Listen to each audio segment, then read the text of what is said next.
Good day, everyone. My name is Ken Manao, and I will be discussing the Week 10 lesson, which is the Cavite Mutiny and the rebellion case against GomBurZa. So, let's start by answering the question, what is the Cavite Mutiny of 1872? The Cavite Mutiny was an uprising by Filipino soldiers and laborers in Cavite against the Spanish government due to the loss of privileges such as tax exemptions and forced labor. The mutiny was quickly suppressed by Spanish forces. It is considered one of the key events that fueled Filipino nationalism, leading to the execution of three priests, Burgos, Gomez, and Zamora.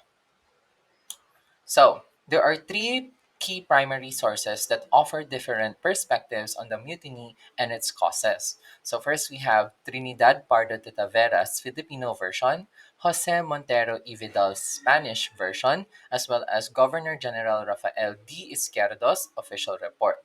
Now, these sources reflect conflicting views of the mutiny, and it ranges from a small scale local rebellion to a large organized insurrection.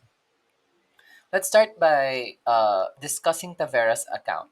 Tavera's account portrays the mutiny as a reaction to the loss of privileges, not as a planned revolution for independence. He criticizes the Spanish authorities for distorting the event, accusing them of inflating the mutiny into a broader political movement to justify the harsh repression. According to him, the Filipino soldiers and laborers involved were primarily motivated by local grievances against Governor General Rafael D. Izquierdo's policies. Tavera argued that the uprising was neither widespread nor part of a larger revolutionary plot. So now let's discuss the Spanish version by Montero y Vidal. Montero y Vidal's account framed the mutiny as a major premeditated attempt by Filipino rebels to overthrow Spanish rule. He suggested that the mutiny was tied to the broader revolutionary activities influenced by liberal ideas from Spain.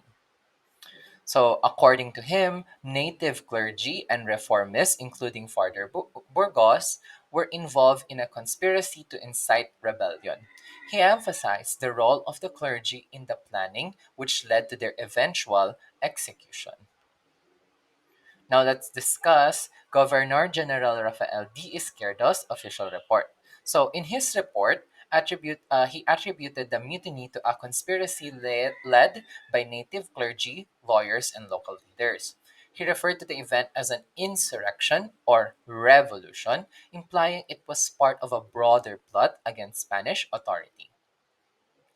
So his report emphasized how the dissatisfaction with labor and tax policies, along with radical propaganda, motivated the rebellion.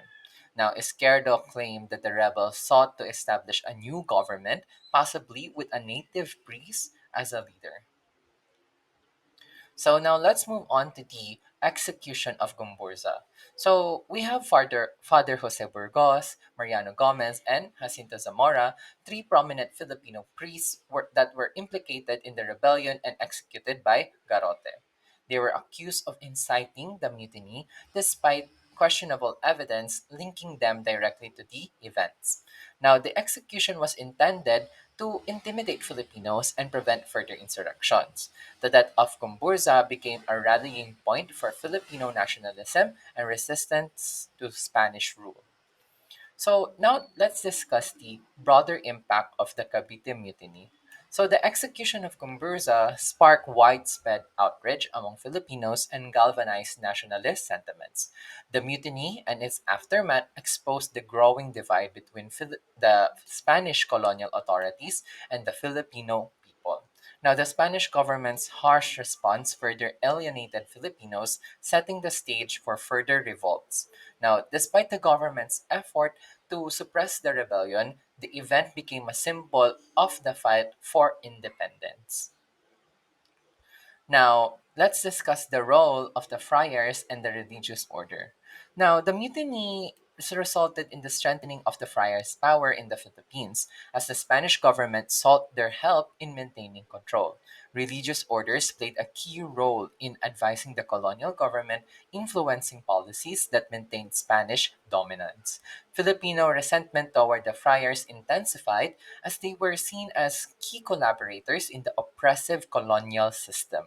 The execution of the priests highlighted the conflict between Filipino clergy advocating for reform and the conservative friars supporting the Spanish rule. And lastly, let's discuss the long term effects on the Filipino Revolution of the Cavite Mutiny. So, the Cavite Mutiny and the execution of GomBurZa are often viewed as precursors to the Philippine Revolution of 1896. The event inspired future leaders, including Jose Rizal, who dedicated his novel El Filibusterismo to the GomBurZa. It marked a turning point in the struggle for reform and independence, solidifying the resistance against Spanish colonialism.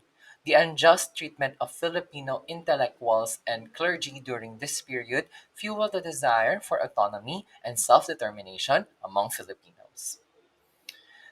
Okay, that's it, and thank you for watching this video. I hope that you guys learned something.